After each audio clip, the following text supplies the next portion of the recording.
Hello out there, I'm the oldest nerd. A reminder that we have spoilers in this episode, so if you've not seen the show yet, go watch it, then come back and see what we have to say about it. Now, start off, the Shuttle to Kenfori is basically a play on the name of Kenfori, who is the star of The Walking Dead. And that refers to zombies. Second time in Trek that zombies have ever been used. First was in Enterprise. And this one, where they are kind of plant-based, reminds you of something like The Last of Us, doesn't it? Nevertheless, it's not really so much a zombie episode as you might be led to believe. Certainly there are zombies in it, but they don't play the major role in it. They're kind of a background tension for everything else that's going on. What this is about secrets and of confidences that are not shared. And it starts from the very beginning when they get down on the planet's surface and they're going for a rare flower. Pike and Mbenga are in a shuttlecraft headed for Kenfori, which is a planet that is in a demilitarized zone following the Klingon Federation War, which happened during Star Trek Discovery, which was previous to any of the events here in Strange New Worlds. However, it's been established already that Chapel and Mbenga were together in one of the major battles of the war, and Mbenga was essentially a doctor even then, but killed more Klingons than he can remember, honestly, and pointed out here. Now, in a previous episode, there was the Klingon ambassador came to try to invoke peace, and he was found with a knife in his back, and Mbenga basically said, I don't know how it got there, or it was self-defense, or something like that. And they basically believed him, and things moved on. However, in this case, we find out a lot more about Mbenga's involvement in that. He told the truth when he was pressured to do so, that he did indeed kill the father of the Klingon that's now trying to kill him in order to have kind of a second-hand honor. And this is a surprise to Pike. However, like a lot of people who have committed crimes on Star Trek, there's a way to wave them away. And since this was an unauthorized mission, it doesn't go down to the books anywhere, and Pike is just going to hold it, since he probably suspected Mbenga killed him anyway. So it does show growth in the character, though, because in the fight, he chooses not to kill her. He could well have gotten away with it, because it was, in fact, self-defense in this case. But had the better parts of him this time to suppress the monster within, which he describes himself. And that's kind of the theme for the entire show. It's the monster within. That is the parts of us that we don't want to admit to the fact that everybody kept a secret from Pike that this medicinal flower that they were going after was something that could create more trouble than it's worth, except for the fact that it would save the life of his girlfriend.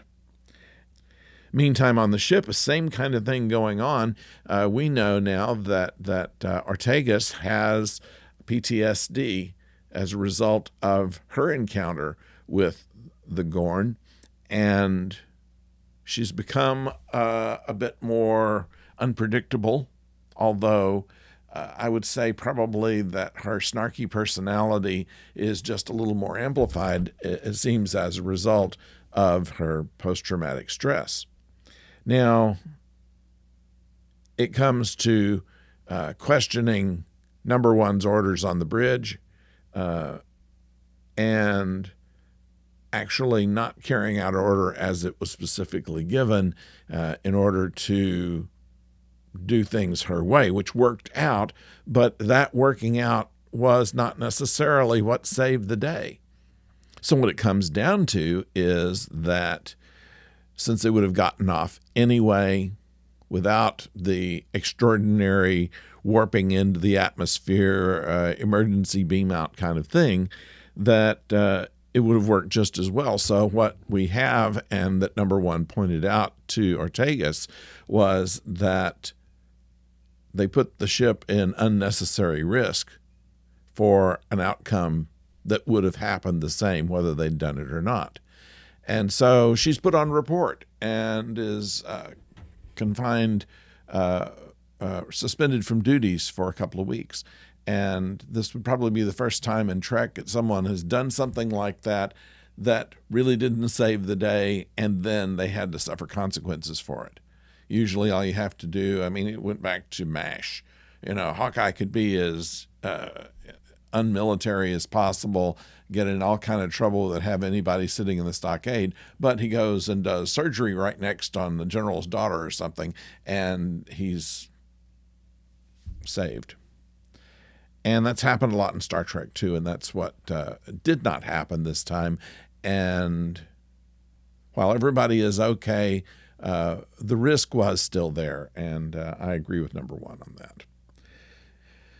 And so what we have here is also the first mind meld that this version of Spock has done that I can recall.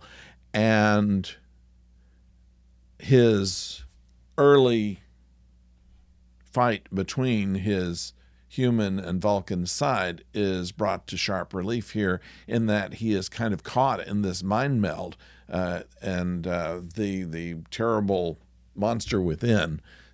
And kind of a parallel that this flower that Pike and M'Benga risk their lives to get is not really going to cure Captain Batel anyway.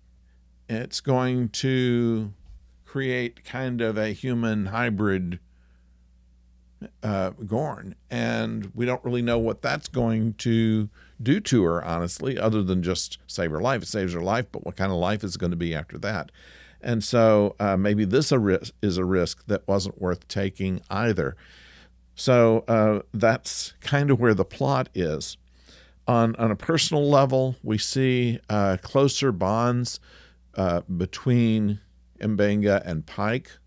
It's been pretty much established that they've known each other for quite some time. They're on first name basis with each other earlier in the series, and certainly have a good amount of time together now in order to interact with each other. And you can see something about their relationship and the reason that M'Benga gets away with some things. And I think they pointed out that he always got away with stuff. So that's kind of that dynamic there. We see also the opposite side of that coin between Ortegas and number one. Number one likes Ortegas, but at the same time, she understands that there's an importance to chain of command, especially in emergency situations. Another thing I thought was kind of interesting, I didn't much care for number one's hairdo, and noticed actually her and all the other females on the bridge had kind of different hairdos than you mostly see. And for the scene where they lose their gravity, it makes sense because that way, since their hair is done in such a way where it wouldn't fly out of the way if gravity was away, that's a way to take care of that. My guess is that's the last time we'll see those hairdos.